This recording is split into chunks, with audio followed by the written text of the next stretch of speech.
Deathless titans placed upon the face of the earth 3 generations of men. The first of them being men of gold. Becoming too close to gods themselves, Cronus ended their time on earth with an eternal sleep. A second generation came to be, the men of silver.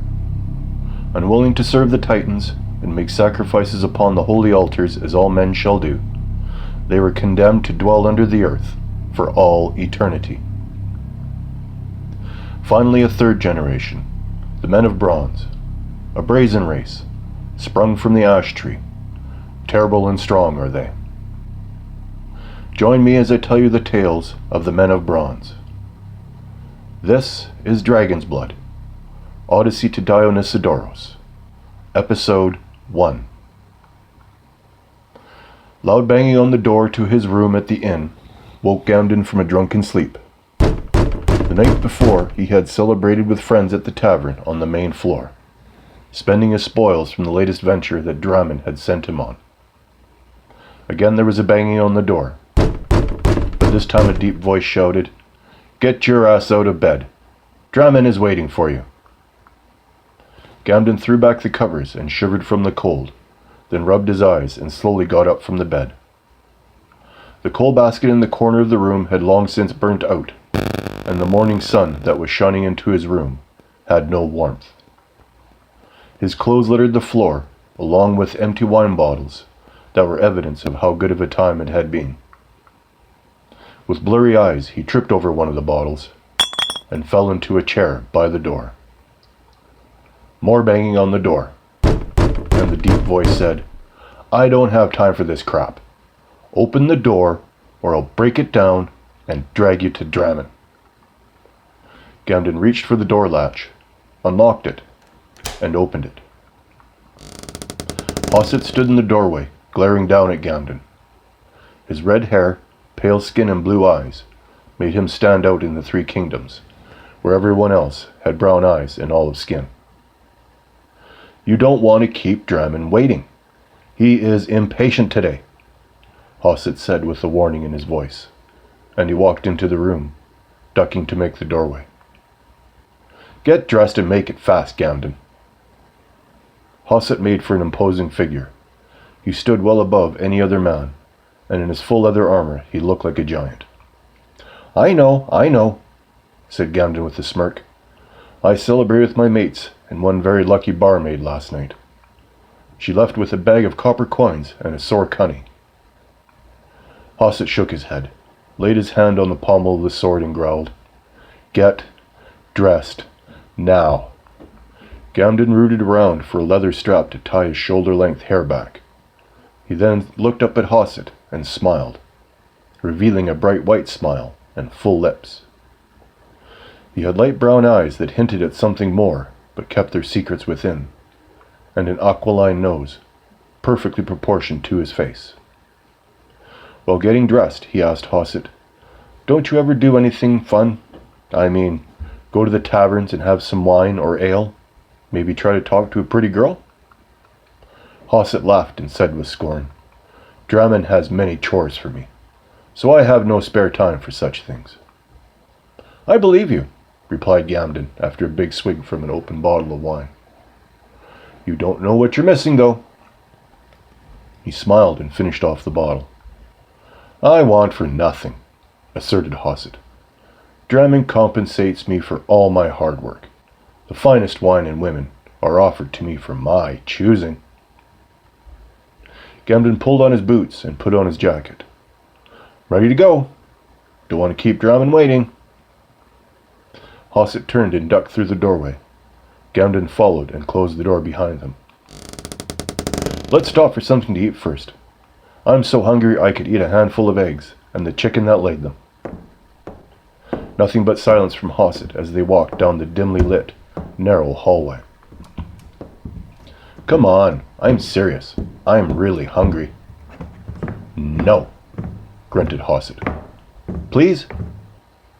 Without warning, Hosset stopped dead in his tracks and spun around to face Gamden, who wasn't paying attention and walked straight into his chest, then stumbled backward into the wall behind him. In his most menacing voice, Hosset said, "Didn't you hear me? Dramen is impatient. Hosset grabbed him by the scruff of the neck, lifting him off the ground with ease. Don't make me impatient too. Okay. I'll wait till later. They exited the inn and walked the empty streets to the center of the city. The air was cold. Clouds and black smoke from all the businesses and homes. Burning coal helped to conceal the sun. In the distance, King Arten's palace towered above all the other buildings in the city of Amenephis. Hosset, do you know what Dramen wants from me this time? Panted Gamden, as he almost had to run to keep up with Hosset's long strides. No, I don't. But he said that if you didn't want to come willingly, I was to tell you that he would make it worth your while to come see him. Make what you will of that. Last time Dramen said that, I almost got myself killed in a dungeon looking for his gauntlet of Titan strength. I really don't care, answered Hosset as they approached the palace. They walked into the courtyard and made their way to the left of the main doors, where Dramen had a small library where he held meetings that the king shouldn't know about. Hosset unlocked the door to the library, swinging it open, to reveal Dramen sitting at a desk at the back of the room in his green dressing robe. Candelabra on either end of the table in the middle of the room revealed books, new and old, lining the shelves behind him, while chalkboards full of runes and ancient alphabets lined the other walls. Concentrating on the scroll in front of him, he said without looking up, "You finally chose to grant me your audience. My time is important these days. So much research for your next job." Gamden walked across the room to the desk and asked, "Where are you sending me this time, and how much gold will I get?" Dramen sat back to reveal a face weathered by age, but containing piercing grey eyes that looked right into a man's soul. "Straight to business this morning, then." "Fine. You will get no gold," said Dramen. "I don't work for free." Gamden spun around and was ready to walk out when he heard, "You will get no gold. No, you will get this small chest of diamonds." Dramen wrapped a fur cloak over his shoulders, got up from his chair, and walked to the table in the middle of the room. There he opened a small chest full of perfectly cut diamonds. Gamden looked over his shoulder and said, "Diamonds? I like your terms so far, but you still haven't told me where I'm going. Must be pretty bad if you're offering me diamonds." "If you get me what I need, Gamden, you can have so much more. You're going to get me dragon's blood." "I can't kill a dragon." Gamden threw his arms into the air as he walked towards Dramen. "You're crazy. Keep your diamonds, and I'll keep my life." No, you misunderstand me, Gamden. You'll be killing no dragon. You'll be going to a dragon's nest." "But," said Gamden, "but you'll be going to the ancient keep of Azerta," continued Dramen. "That's why I'm offering a king's ransom of diamonds." "I agree. It is a formidable task, but it is one that I know you can accomplish for me." "This sounds far too easy," said Gamden with a distrusting look on his face. "You're absolutely right," answered Dramen.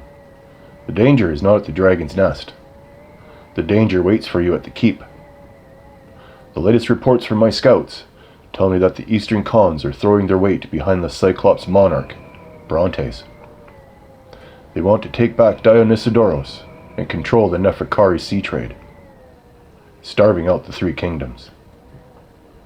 Dramen walked around the table and put his hand on Gamden's shoulder and said, "You have never failed me before, and you won't this time either." "I appreciate the vote of confidence, Dramen.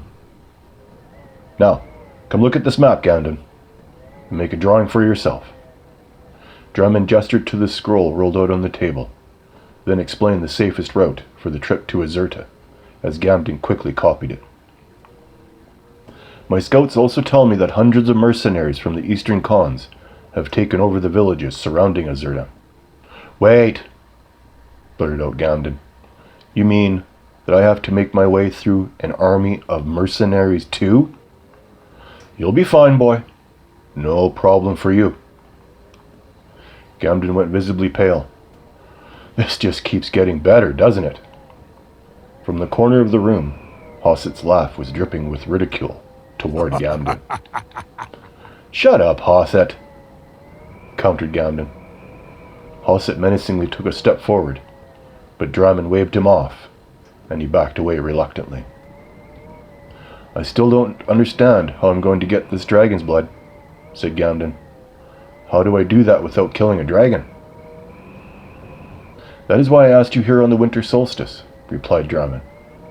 Dragons give birth once every 10 years, and this is the year. By the time you get there, the juvenile dragon will be able to leave the nest, and you can collect the blood from the afterbirth. The blood will be dried and useless, won't it? Asked Gamden. What good is dry blood to you?